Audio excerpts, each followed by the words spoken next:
2 da tarde, 12 minutos, já vamos acolher os nossos comentaristas da O Dia TV. João Magalhães, boa tarde. Olá, Lívio Galeno, boa tarde para você, boa tarde a todos. Tássio, boa tarde para você também. Boa tarde, Lívio, boa tarde, João, boa tarde aos amigos telespectadores. Vamos começar com os nossos assuntos de bastidores de política, porque o senador Marcelo Castro, do MDB, comentou durante visita ao Sistema Údia de Comunicação a queda de braço com o PSD. Ambos os partidos querem indicar o vice na chapa do PT, mas o parlamentar também comentou as dificuldades dos partidos políticos brasileiros em montar chapas proporcionais para o próximo ano. Mas aqui o MDB, todos os partidos encontrarão dificuldade, mas sem nenhuma dúvida, as dificuldades do MDB serão muito menores do que de muitos outros partidos, porque nós já temos 6 deputados estaduais, já temos um deputado federal, temos um senador, temos o prefeito da capital. É evidente que o MDB se coloca numa posição de muito mais, de um cabedal eleitoral, né, de um potencial eleitoral maior do que muitos outros partidos. Dos partidos da base, o MDB é o maior. Por quê? Foi o partido que agora, na eleição de prefeito, teve o maior número de votos. Nós tivemos perto de 400 mil votos e o segundo colocado teve 260 mil votos aproximadamente. Então, nós temos aí uns 120 mil votos de diferença do MDB para o segundo colocado. Mas não é só isso que conta. O MDB tem a sua história, tem um deputado federal, tem um senador da República, tem 6 deputados estaduais. Não queremos dizer que o deputado Júlio César não tem o legítimo direito de pleitear. Claro, nós somos aproximadamente uns 10 partidos que estamos na base do governo Wellington Dias. Qualquer um desses partidos, qualquer uma pessoa pode pretender, né, e tem o direito legítimo de pleitear a vaga. O Júlio César é um bom companheiro, é um grande parlamentar, um grande deputado, trabalhador, operoso, né, que orgulha muito todos nós do Piauí. E, evidentemente, que no momento certo nós vamos sentar à mesa e discutir isso e tomar uma decisão civilizada, respeitando o direito de cada um, que seja o melhor para o grupo. Vamos agora trazer o debate para os nossos estúdios. Tássio Cruz, são vários critérios na tentativa de se fechar uma mesma conta, não é isso? É curioso porque parece que um diz, você é maior, mas eu sou melhor, né? Fica essa briga, né, entre PSD e MDB. São dois critérios, né, Lívia? O PSD alega que tem mais prefeituras, que tem mais prefeitos, mas quando nós analisamos o cômputo geral de eleitores que estão sobre a jurisdição do PSD, o MDB teria mais votos no cálculo aí de Marcelo Castro e tem mais deputados, tem senador, tem deputado federal. Então, todos esses elementos serão colocados ali pelo governador na hora de calcular. Mas hoje, no cenário atual, eu vejo o MDB uns 2, 3 passos à frente do PSD nessa disputa para a vaga de vice-governador. Pelo que representa o deputado Temístocles nos bastidores políticos, pelo que ele fez ao longo dos últimos governos, ao lado do governador Wellington Dias na Assembleia, né, várias pautas muito complicadas foram analisadas e aprovadas na Assembleia, sem muito movimento, sem muito problemas para o governo do Estado, ou seja, eu acredito que o MDB está à frente do PSD nessa disputa, mas, claro, tudo vai ser discutido e decidido no ano que vem. E é curioso que o deputado Marcelo fala na matéria que o MDB vai ter dificuldades, mas outros partidos terão dificuldades maiores. E quando ele fala de outros partidos, ele está falando de partidos menores, que podem até mesmo não conseguir formar as suas chapas e acabam aí aderindo aos partidos maiores. Mas, com certeza, é um cenário muito desafiador para as legendas, para as siglas, para 2022, com o fim das coligações. Sua leitura, João.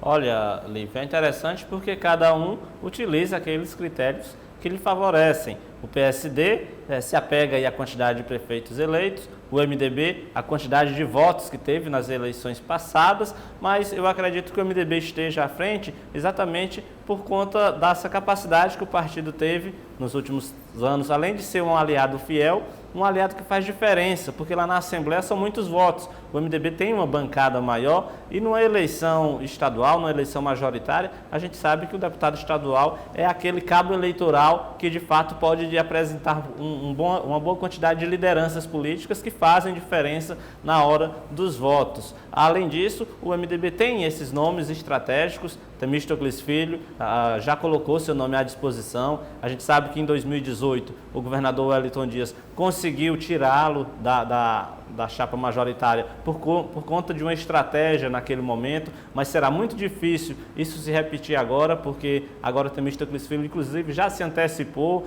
já declarou abertamente que quer o espaço de vice, que se acha em condições políticas, eleitorais, de reivindicar esse espaço. O MDB está concentrado, inclusive, nessa reivindicação, por isso que eu também acredito que o MDB sai à frente do PSD, apesar, claro, de que todos esses critérios vão ser avaliados pelo governador Wellington Dias e por Rafael Fonteles, que em tese são os líderes desse grupo majoritário.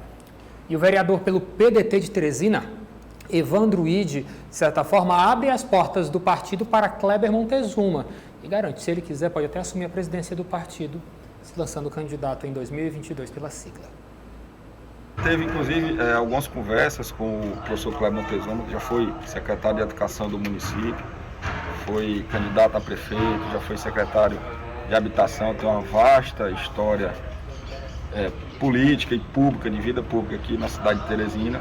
É um excelente quadro, um excelente nome, assim como todos os demais que nós estamos conversando, para vir compor dentro do partido, para vir compor com o partido, para que a gente possa ter uma chapa forte na disputa das eleições do ano de 2022. Professor Charles também estaria nessa chapa? Professor Charles é um excelente nome, nós estamos aguardando a sua vinda aqui para o partido, a sua chegada engrandeceria muito o PDT, tendo em vista que a principal bandeira do partido é justamente a educação. O professor Charles é oriundo dessa área, já foi reitor da Universidade Federal, já teve melhor faculdade de Direito aqui do estado do Piauí, já passou pelas mãos dele. Então, um nome que engrandece muito, já tem vários serviços públicos prestados aqui na cidade de Teresina, também que engrandece muito o nosso partido, se ele assim fizer, se ele aqui vier. Kleber Montezuma está com moral, hein, Tássio? E o curioso, Lívia, é que o PDT ainda está sob intervenção, né? O presidente atual, Chico Leitor, fez parte da intervenção, foi o interventor, vamos dizer assim, depois daquele imbróglio envolvendo o deputado Flávio Nogueira Júnior, e o Evandro Ide se aproxima da presidência do PDT, todos os indícios apontam para que ele comande o partido no estado, porém ainda não se confirmou por uma formalidade. Mas como ele fala na entrevista, o ex-secretário Kleber Montezuma pode sim ser o candidato ao Senado dessa eventual terceira via. Mesmo votando em Silvio, Kleber pode sim se viabilizar em outros partidos. O fato interessante aí de se analisar é que o PDT quer, sim ou sim, um palanque para Ciro Gomes no estado. Independente de quem seja o aliado, qual seja o partido, claro, os partidos de direita não vão se aliar ao PDT pelo fato de Ciro Gomes ser o cabeça de chapa. Mas o que o partido tem como definição é que vai ter um palanque para Ciro Gomes aqui no estado e para isso precisa ter uma chapa majoritária que não seja a chapa de Ciro Nogueira e nem a de Wellington Dias, que já tem os seus cabeças, Bolsonaro de um lado e provavelmente Lula do outro. E o tucano Edson Mello fez duras críticas à assinatura de acordo entre Dr. Pessoa e os empresários do transporte público de Teresina, dizendo que esse acordo poderia ter sido assinado ainda em janeiro deste ano. Gostaria de dizer que esse acordo deveria ter sido feito em janeiro. Já está com 9 meses de atraso. E segundo, eu quero dizer aqui como técnico, não é nem como política, como técnico, cidadão de Teresina que torce para que as coisas melhorem. Não estou torcendo por quanto pior, melhor. Né? De forma nenhuma. Mas eu quero dizer que não será num passe de mágica que o sistema volta à normalidade. Até porque o passageiro só vai voltar a utilizar o ônibus quando tiver segurança que as ordens de serviço estarão cumpridas.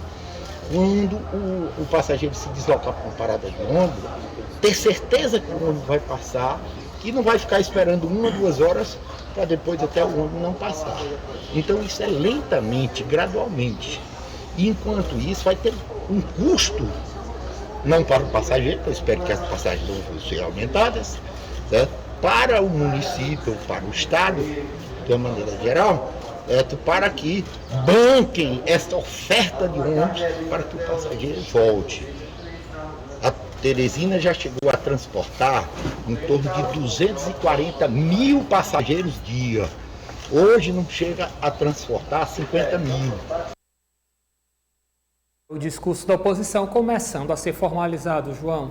Isso mesmo, Lívio, e levando em conta aqueles argumentos que a gente até apresentou ontem aqui, de que se era para o acordo ter sido assinado da forma como foi, poderia ter acontecido lá em janeiro, já que não trouxe nenhuma inovação, não trouxe absolutamente nada de novo para beneficiar a população de Teresina. Pelo contrário, gerou foi esse estresse longo que a população de Teresina sofreu bastante com a ausência dos ônibus e continua sofrendo, já que por enquanto é apenas uma expectativa da retomada gradual da prestação desse serviço. O vereador Edson Melo toca também em pontos importantes, inclusive do ponto de vista técnico, né? Já que ele já geriu essa área do transporte público, cita números de uma queda absurda da quantidade de passageiros, que é importante para o setor porque é o que traz receita para dentro do sistema e é aquela história, a segurança para o usuário retornar a esse sistema, ela não vai ser de uma hora para outra.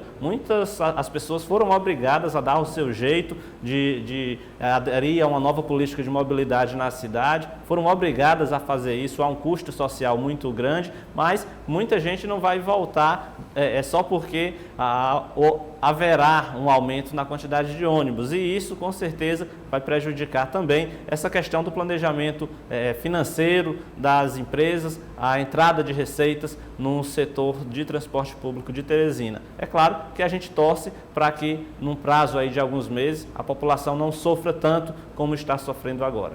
Como bem disse Edson Melo, foi uma relação de confiança quebrada que para realmente ser construída vai demorar muito tempo e que necessita de um investimento que não vai ser muito barato. Acredito que realmente há um primeiro momento, por mais que o setor de transporte público volte, não teremos uma adesão concreta da população, visto essa quebra de confiança, esta falta de respeito a qual a população teresinense foi exposta. Vamos acompanhar. O deputado estadual pelo Progressistas, Bessá, defendeu um possível rompimento de Margarete Coelho com o governo do estado do Piauí e revela que já ficou sabendo desse comunicado às bases da deputada federal. A deputada Margarete nunca se posicionou no intuito, com o desejo de ser progressista. A deputada Margarete, das deputadas progressistas, a mais antiga, ou seja, que está afiliada há mais tempo ao partido. Então ela não tem motivo nenhum para sair. Então, eu acredito que esse posicionamento dela é importante, no momento que a gente está de pré-eleitoral, e o que a confirmação do que a gente já sabia é uma maneira de outros que querem também se posicionar, criam também essa coragem e coloquem. Deputado Wilson Brandão e Elisaías também estão nessa... Eu acredito, principalmente o deputado Wilson Brandão, tudo que aconteceu na eleição do TCE, pelo que eu conheço do deputado Wilson Brandão, pelo que eu acompanhei, pelo que eu vi, foi muito doloroso para ele. E eu acho que, por conta disso, pela essa postura sempre correta, decente, sua trajetória política, eu acho que ele vai acabar continuando no Progressista e fazendo parte das fileiras da oposição.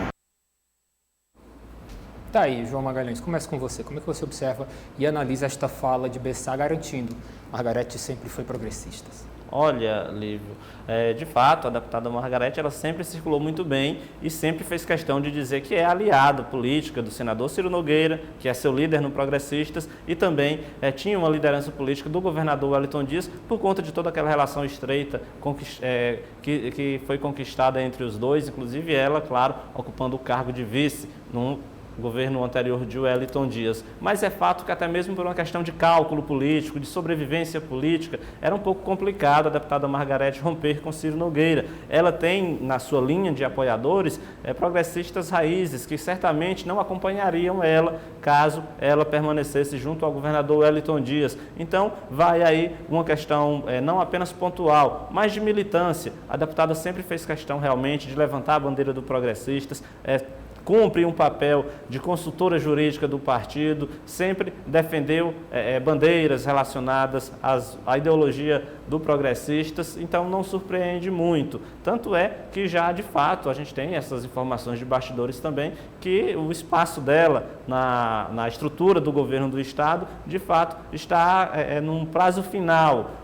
A expectativa é de que realmente até o final do mês a sua irmã, Sádia Castro, deixe a Secretaria de Meio Ambiente e ela fique mais à vontade não para fazer uma oposição ao governador Wellington Dias, mas para lidar, pensando já diretamente em 2022, ficar mais à vontade para conversar com as bases eleitorais, porque as bases eleitorais também vinham pressionando, né? Aqueles prefeitos que apoiam Margarete começavam a ficar meio que indecisos. Sim, deputada, a senhora vai seguir qual caminho? Já que a gente caminha para um 2022, onde a disputa vai ser bastante intensa, acirrada, os prefeitos, as lideranças também estavam pressionando por essas respostas e elas começaram a chegar, alguns sinais começaram a chegar a essas lideranças, então é um caminho natural para a deputada, principalmente por essa questão de risco eleitoral. Na hora que o político vai avaliar, é claro que ele sempre olha para a expectativa de votação. É onde é mais fácil, onde é melhor para eu conseguir minha reeleição. Vai ser aqui me mantendo no Progressistas, então é por aqui que eu vou ficar. Acredito que esses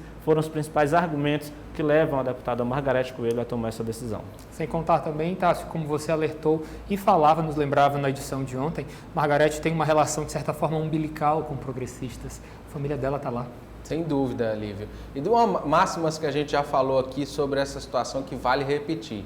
A primeira delas, em política ninguém serve a dois senhores. Isso é fato e não existe. Uma hora tem que decidir. Uma hora tem que decidir. E a segunda, quem não se define acaba sendo definido pelos outros. Então eu acho que a deputada Margarete deve sim seguir o seu caminho político. Para a gente contextualizar o amigo que nos acompanha. O deputado Bessá é de Oeiras e apoia e ajudou a eleger o prefeito de Oeiras na última eleição. E esse prefeito é um dos mais ligados a Margarete, ou seja, Zé Raimundo. Zé Raimundo. A Margarete já comunicou às suas bases essa decisão e o deputado Bessá falando sobre isso. É inevitável a saída dela da base governista, vai ser uma ferida que vai ficar por um tempo, porque, como disse o João, Margarete foi a principal conselheira de Wellington Dias no mandato passado, foi a vice-governadora, teve um espaço muito grande como vice-governadora, ganhou uma projeção muito extensa, saiu da Assembleia para a Câmara Federal após ser vice-governadora, mas, como a gente disse, em política muitas vezes as estratégias, os caminhos são traçados por fatos, né? Não por lembranças. Então, por isso, eu vejo que o caminho de Margarete fora do Progressistas é inevitável.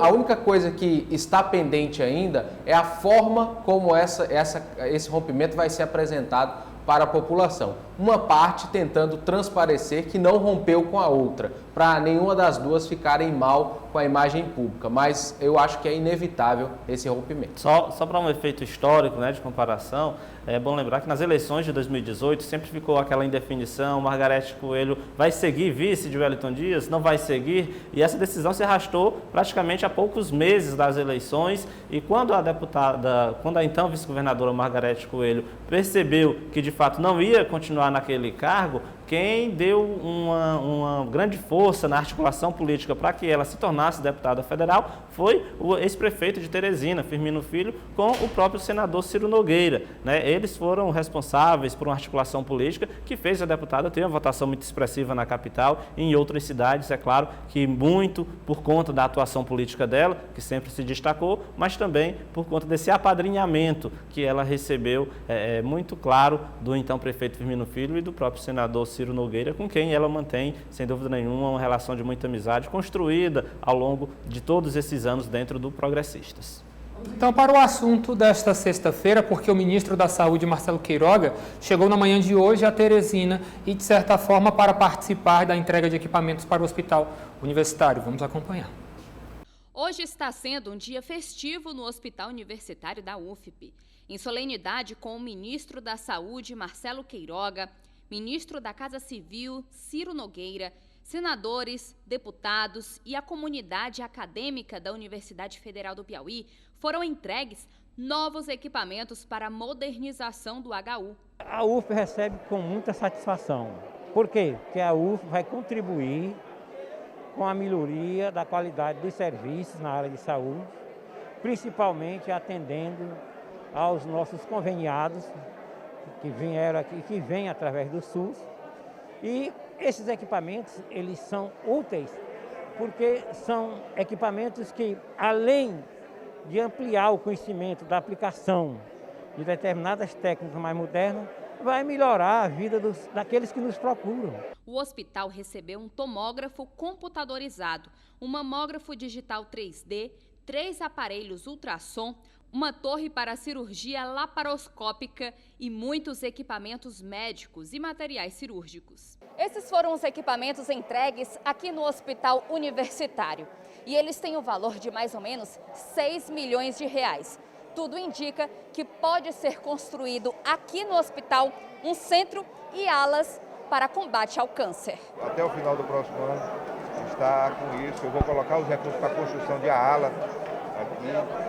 E ficou esse nosso compromisso com a saúde. Hoje nós tivemos também lá no Centro Matéria Infantil, que é a luta da deputada Iracema, que era a luta também do Assis, e para que a gente possa apresentar em loco ao ministro da Saúde uma obra fundamental para que as mães do Piauí possam voltar a ter dignidade ao ser tratadas, para que a gente esqueça aquela maternidade, a forma como elas estão sendo tratadas naquele momento. Então, é um compromisso que nós temos do governo do presidente Bolsonaro. Hoje é um dia fundamental porque nós fizemos a entrega de vários equipamentos que vão fazer a diferença aqui no Hospital Universitário, que é uma referência aqui no estado do Piauí e passa a ser um dos hospitais mais modernos do estado do Piauí. Os pacientes também puderam assistir à solenidade e ver os equipamentos de perto. E olha só a reação de quem vai ser beneficiado nos tratamentos médicos. Eu estou achando uma melhora muito grande. É um avanço que o Hospital HU, não só o hospital, mas como nós, como os pacientes, né, que precisamos muito desse hospital, para nós é uma benção em receber esse novo equipamento. O evento dá início à campanha Outubro Rosa para a prevenção do câncer de mama. É o começo das atividades para os colaboradores e pacientes do HU, o que beneficiou o hospital e também o estado. É uns equipamentos que esse hospital tanto necessita. Eu sou deputado, já coloquei emenda, ele comprou vários outros equipamentos, juntamente com outros deputados que têm colocado também emenda para comprar equipamentos para esse hospital. E esse hospital, pela competência do seu gestor, o meu querido Paulo Márcio, que sabe fazer a política de resultado, eu tenho certeza vai se transformar no hospital modelo em favor do povo do Piauí.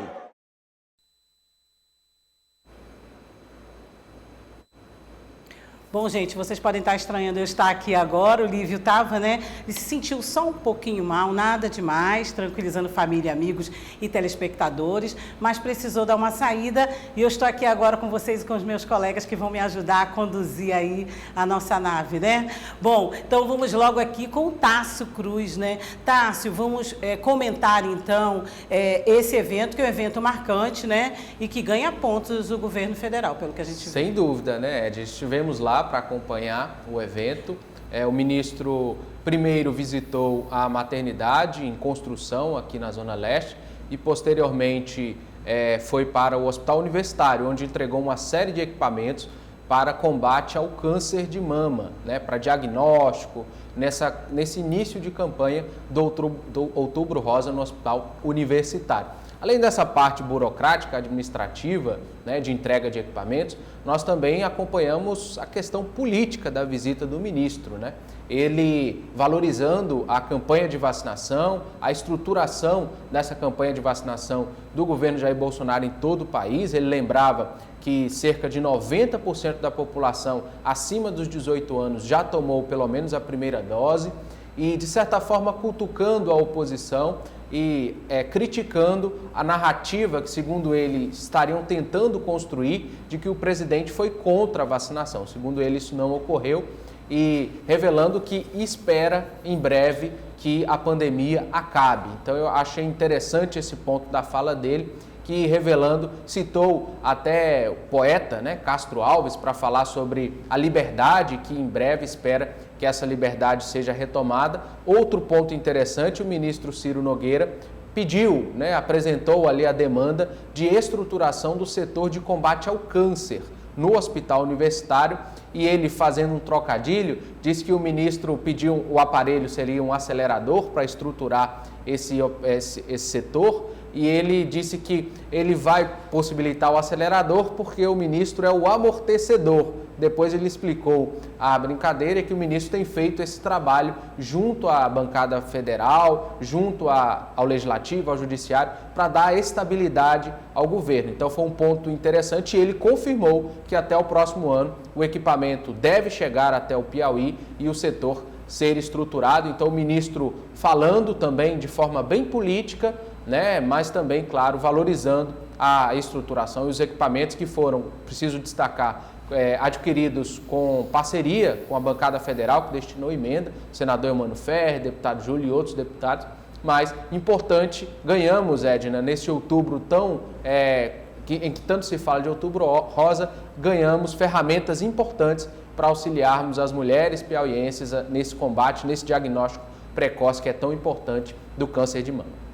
Claro, Tássio, muito importante que se equipem os hospitais, que nossos profissionais estejam prontos, instrumentados, e também que as campanhas tenham continuidade. A prática, e a gente está com o hospital dessa forma, realmente, para nós mulheres e para os homens que zelam pela nossa saúde, é muito bom saber. Agora, João, vamos falar também, o Tássio falou aí da questão política, e a gente sabe que uma obra como essa, que uma entrega como essa, melhor dizendo, traz um saldo bastante positivo, Ainda por cima, quando a questão que se envolve é saúde. Entre poesias e humorismo, a gente vai ter um saldo bastante positivo aí para o ministro piauiense e também para o candidato do governo federal, da base governista federal. Sim, com certeza. Qualquer tipo de investimento que venha para beneficiar a população precisa ser comemorado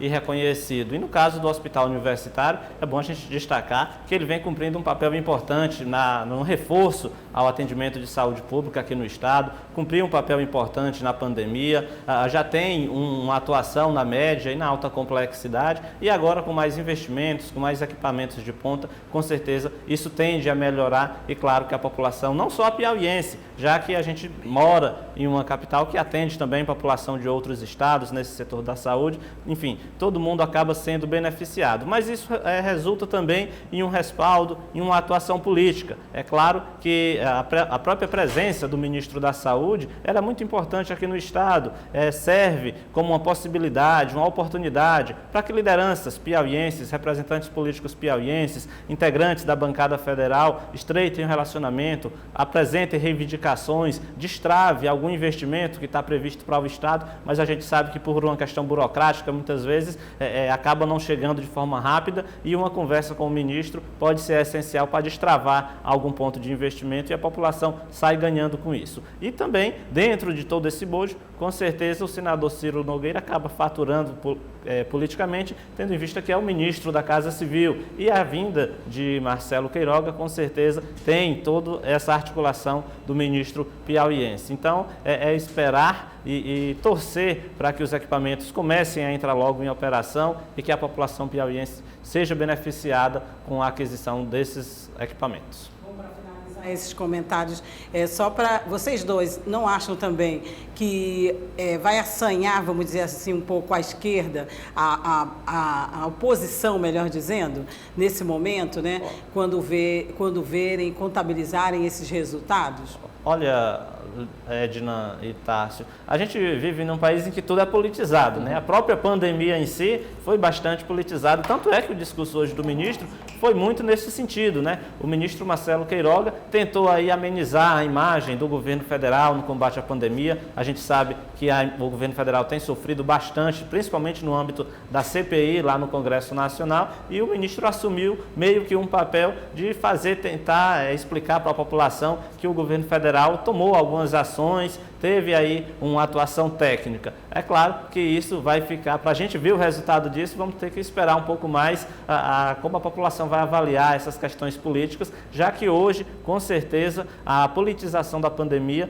tem influenciado bastante na imagem do governo federal junto à população. Agora, como você bem ressaltou, a entrega de um equipamento público ele é algo prático, né? Ele sai dessa esfera do debate político e entra numa questão prática, porque é um benefício que já fica ali para todo mundo ver e, claro, para beneficiar a população. Então, neste sentido, com certeza, o grupo político do senador Ciro Nogueira aqui no Piauí acaba sendo beneficiado. E a resposta é rápida, né, Edna?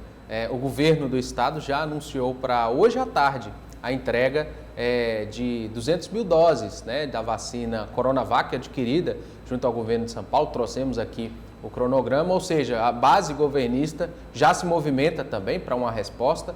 Felizmente, mais vacinas chegando ao nosso estado, né, vacina da Coronavac, mas também, de certa forma, uma resposta a esse evento. E só para concluir a questão do bastidor político da passagem do ministro, nós tivemos espetadas, vamos dizer assim, a antiga gestão do ex-presidente Lula, né? O ministro criticando o fechamento de leitos clínicos, né, no país como um todo. E outro ponto que se observa, na visita à maternidade que está em construção do governo do estado, quem acompanhou foi o secretário de Saúde, Florentino Neto, não o governador Wellington Dias. Não sei se foi convidado pelo ministro Ciro Nogueira, mas quem acompanhou foi Florentino Neto. Olha, só para complementar a questão das doses, né, de Coronavac que chegam hoje ao Piauí e são as primeiras compradas pelo governo estadual, isso tem tudo a ver com a politização da pandemia. Afinal de contas, os adversários do governador Wellington Dias sempre se recorriam a este argumento, né,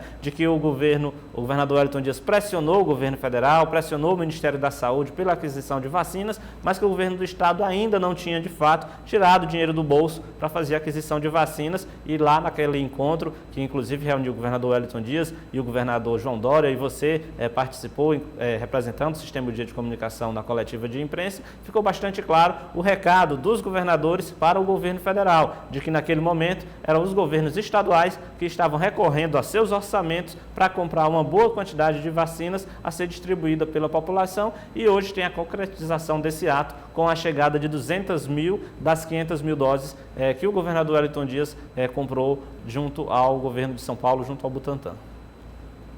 Então, vamos pular agora para um outro assunto. O deputado estadual Oliveira Neto confirma que está mais próximo ao PT. O parlamentar já fala até em prazo para filiação. Vamos ver.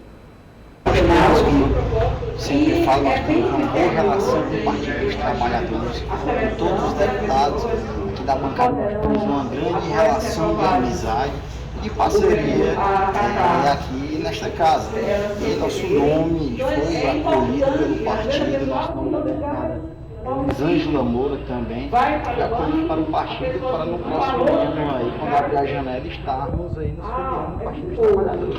Sem dúvidas, o Partido dos Trabalhadores é um grande partido, vai eleger a maior bancada de deputados aqui na Assembleia Legislativa do Estado do Piauí, mas independente de qualquer partido, nós estaremos aí em busca da nossa reeleição, sem dúvidas nenhuma.